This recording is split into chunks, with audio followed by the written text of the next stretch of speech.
Hello, hello, hello, everyone. Welcome back to another video. Let's check it out. Let's see what we got for you right now. You know it's a Fiat because it has a Fiat logo on the front, but it's not maybe the Fiat that you remember most. Because what we're looking at right now is an Argentinian model, which was sold in South America and Brazil also. We have a 143 scale 1993 Fiat Vivace, however you want to pronounce it. Depends on where you're from. Now, this model right here is the some people may know as the Fiat Spacio in South America also, or the Fiat 127. So it also looks like the Seat. There's a Seat model. I forgot the full name right now. It looks very similar to this. So, it does have a little bit of here and there.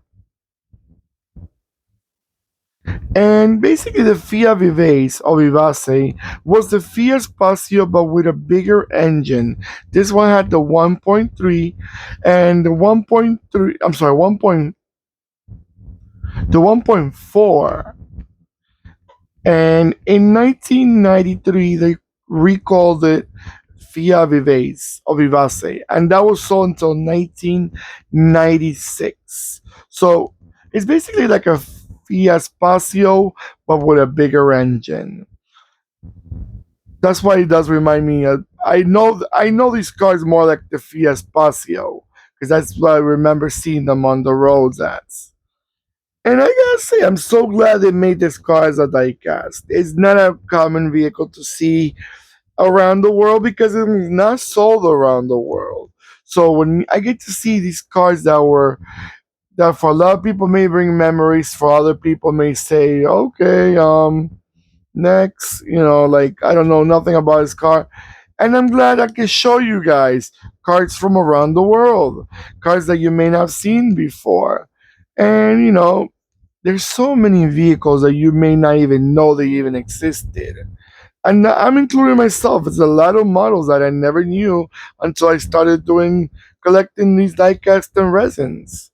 And that's so good. And that's why I like the 143 scale because they have so many options out there. You got to see so many different models that you may not recognize at all. And that's the good part.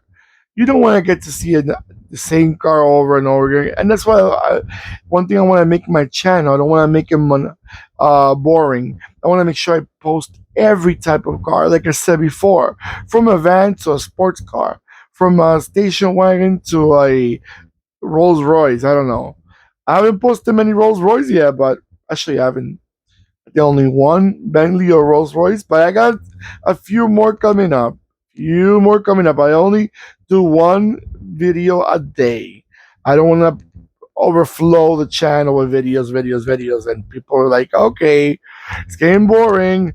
No, I think one a day is great because it keeps, you never know what's coming up next. All right, guys.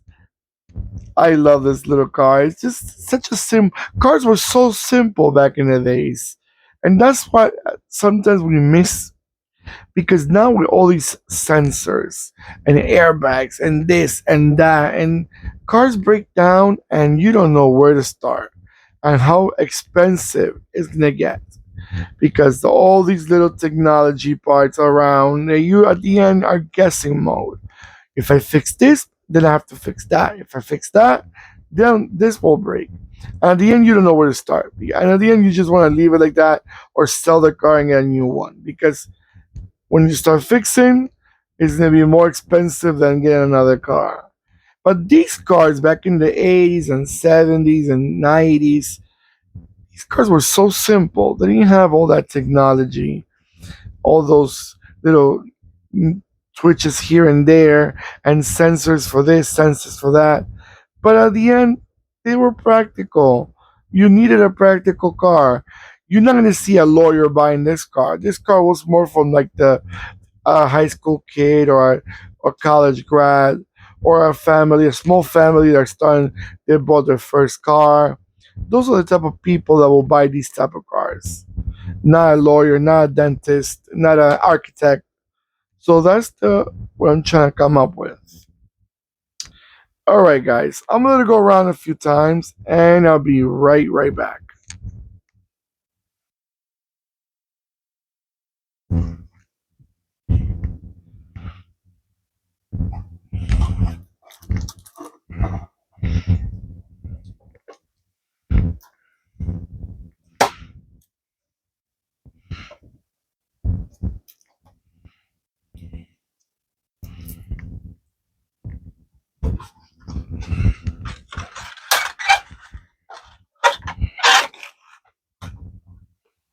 Excuse the noise. Sorry about that.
All right, guys. Again, sorry for the noise. Is that as I'm also taking other boxes, other vehicles that I have, diecast or resins, because I want to start making more videos and I do one after another because otherwise I cannot just do one a day. I have to do 3 or 4 days so I could get like a few vehicles coming up. That's called multitasking. All right, guys. Hopefully, you're liking these videos, which I'm so glad you are. Thank you for all those comments and thank you for all those likes. It really makes me feel good that you're enjoying these videos. And I read all. Believe me, I read all the comments. It may take me a while to answer, but I read them all. And I want you to know that you're being acknowledged. Your comments are being read. It's not just another error taking space in the YouTube world. No, you are. But I want to thank you again. Don't forget to click and subscribe and click the bell next to the subscribe button that will remind you when I'm posting more videos. And comment below. Have you ever got to see one of these cars, either as a Fiat Spacio or a Fiat Vivace? Let me know what you guys think about them. I know they're simple, but did you like them? Did you think they were reliable if you have some type of knowledge in them? Definitely. I would like to know where you guys are from, what scales you guys collect, resin, diecast. This is a diecast, by the way. All right, everyone. Take care of yourselves more than ever, and goodbye.